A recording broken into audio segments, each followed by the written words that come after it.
Chicatano. Wow, what a tough act to follow.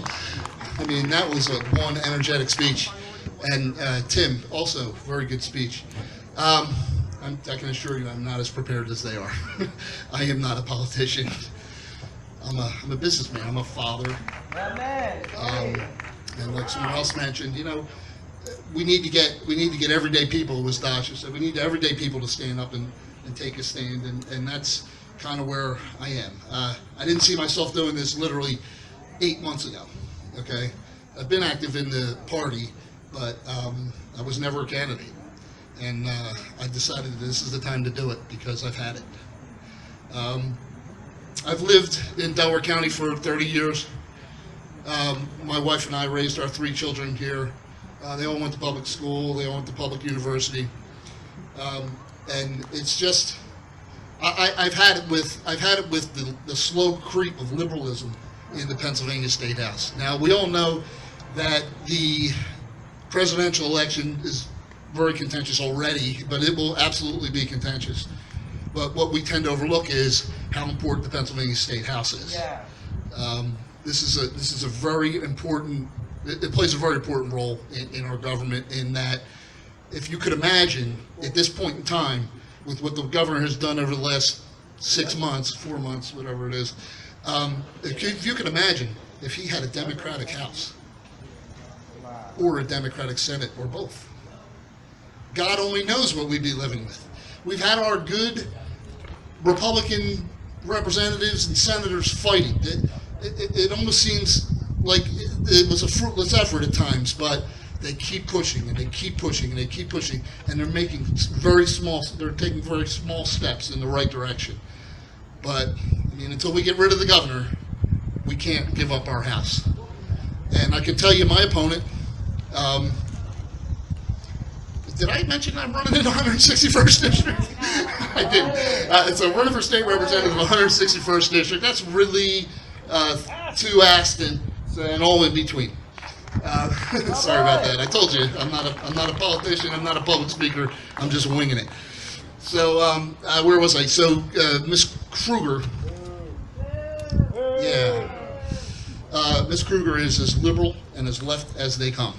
She is a soldier for the governor. She fell on her sword multiple times for the governor over the last 4 months.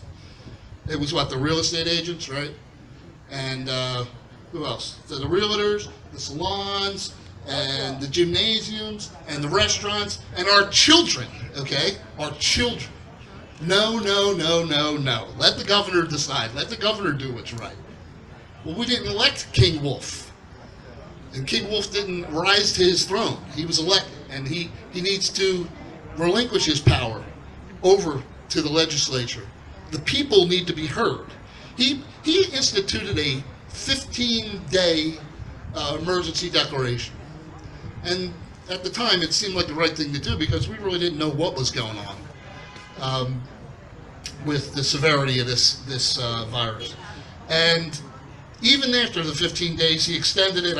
I was still on board at that point. But since then, he's held his boot on the necks of all those businesses. He's held his boot on the necks of them. They're starving. They're dying. Many of them have already died. And this is something that we need to put an end to. But the question is, why did he do this? And the answer, in my opinion, is the election. It's about the election. You know, as the blue state governor, Wolf's job is to deliver the state of Pennsylvania to Joe Biden. Okay? And how's he going to do it? He's going to do it with the mail-in vote. And it's very clear. The purpose of the mail-in vote, in the primary, okay, Democrats voted 2-1 by mail. Okay, so for every one that showed up in person, 2 voted by mail. Republicans, just the opposite, even worse. 2.5-1 in person. So for every person that voted in person, for every 2.5 people that voted in person, 1 voted by mail. So you can see where getting your hands on those mail-in ballots is the secret sauce that they're all after. You know, they know they can't win with their typical turnout, so they had to come up with a way to invent more votes. So the way you do it is you get these people that are sitting on their couch doing nothing, and you tell them just fill out a piece of paper and mail it back. And that's how they get those votes, the ones that won't show up on election day. When I was younger, and even now, I view election day as my civic duty. I show up at the polls. It's like 4th of July in my family. You show up at the polls and you get out there and you express your freedom and you pick the candidates you want to pick, and if you don't know who to pick, you get some advice from somebody that's standing there helping you. But the bottom line is you need to really consider this your civic duty as an American, and it should not be thrown away. Have you seen these stupid signs? I'm voting by mail. They're putting them all over the place. This is part of the plan. I mean, why are we encouraging people to vote by mail? All you people here, you can make it to the polls. You made it here, right? You can sign the book and you can vote in person. Why are you taking a mail-in ballot and putting it in a box when you get to the polls? It's just inviting fraud. Literally, that's what I think is the problem. It's inviting fraud. So if the Democrats want to throw their ballots into that administrative cesspool that they've created, by all means, go ahead.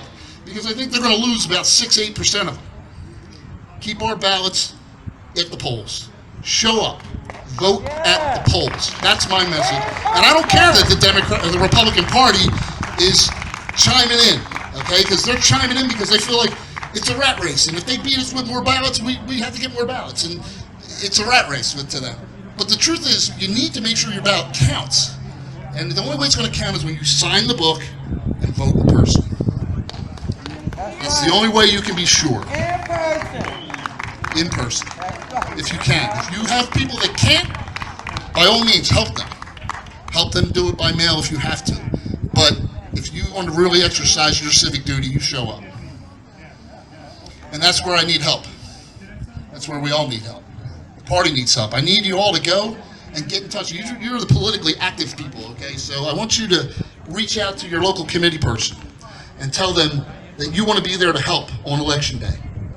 And what you can do on election day is help them watch.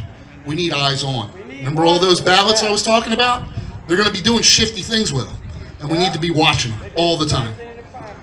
If we have hundreds of people all standing at the polls and watching those ballots, we stand a better chance of not being cheated on. So get out, talk to your committee people, ask them how you can help. Give yourself some time on election day. If it's 2 or 3 hours, get on their list. Get it to a poll and help people, help candidates by handing out information, and help the judges and the clerks and by watching what's going on. So that's it. Hands on deck on election day. I don't have anything more to say. I appreciate the time to talk. Frank, thank you so much. And just remember to vote on election day. Thank you, Al.